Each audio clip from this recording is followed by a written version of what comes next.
Good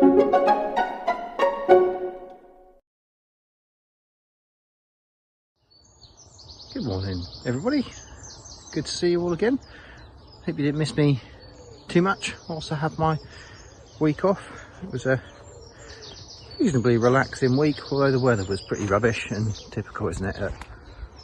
A day back to work, and look at that sky. See it easy over that way. Perfectly blue, glorious morning. But never mind. It's obviously an omen that today is going to be a good day. Think on the positive side. Oh, well, it's been like I say, nice week off. A few bits and pieces done. Managed to switch off pretty much all of the time from work. Just had a couple of times where I had to forward the odd message. It was urgent. But other than that, the team, I think, have managed very well without me. I'll find out when I get in today if there's any disasters that we need to attend to, but I'm sure there won't be. So yeah, it should all be good. We're going to do for the next few weeks, we're going to be trying to focus on different sectors when I do these little walk and talks in the morning, then on the fen. And this week is looking at the professional sector, so that can encompass people like ourselves, bookkeepers, accountants, solicitors, but also things like estate agents, architects, surveyors, pretty much anybody who is doing something where traditionally they've been selling their time. And that's where I want to focus on this morning, is how people in the professional services sector charge for their time. Now, like I say, the vast majority of them will have hourly rates, and they will charge people by the hour. Now, I don't know how some firms set their rates. I know in accountancy there's a bit of an unwritten rule of your charge out rate is a third overheads, a third salaries, and a third profit, although that's a bit unwritten. Solicitors may well be, I imagine, significantly higher profit element in there, higher salary, and overheads probably about the same. But that's an hourly rate, so the only way you can boost your revenue stream is to work more hours or have more people doing more hours.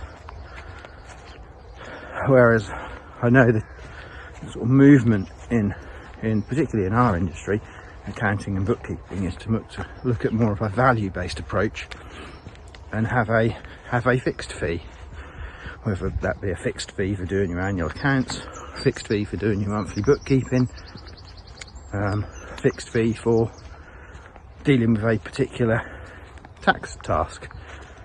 I've even seen it where sometimes an accountant has charged a percentage of the amount of tax that he's managed to save somebody as his fee.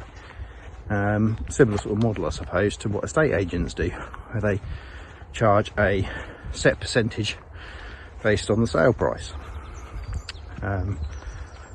That got me thinking in terms of estate agents. Well, that model means that they're going to work that much harder, possibly, for higher value properties, because if they've got a set percentage that they charge across the board, they're going to get paid more if they sell a high value property.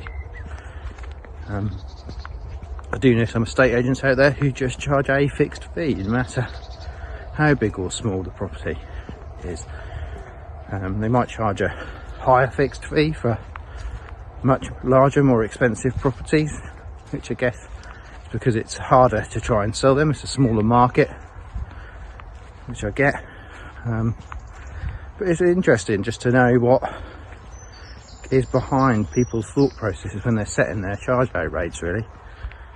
Like I say, the traditional model is hourly, but there is a shift to move away from that. At the end of the day, you still need to make sure your profitable on whichever way you're charging, so you need to monitor that and track that, which means you've got to have reliable bookkeeping and timekeeping records. Something that we work with on a few jobs that we do. I've got a client who last week asked if we could help them with time recording for this. We've got a few staff, but looking at time recording for them so they can track it across their jobs. So yeah, that's today's thought, is about how if you're in a professional services business, how do you set your charges, and have you reviewed your charges to make sure that they are where they should be in terms of the market. Bit of a mist coming out today. And also in terms of covering your costs and profitability. So have a think about that one. I'll be back tomorrow on hopefully another sunny morning, although forecast looking a bit changeable. I'm sure summer will arrive at some point. I'm going to head back, get some breakfast, and get into the office for what I'm sure will be a very busy day. I hope you all have a good one. See you tomorrow. Cheers.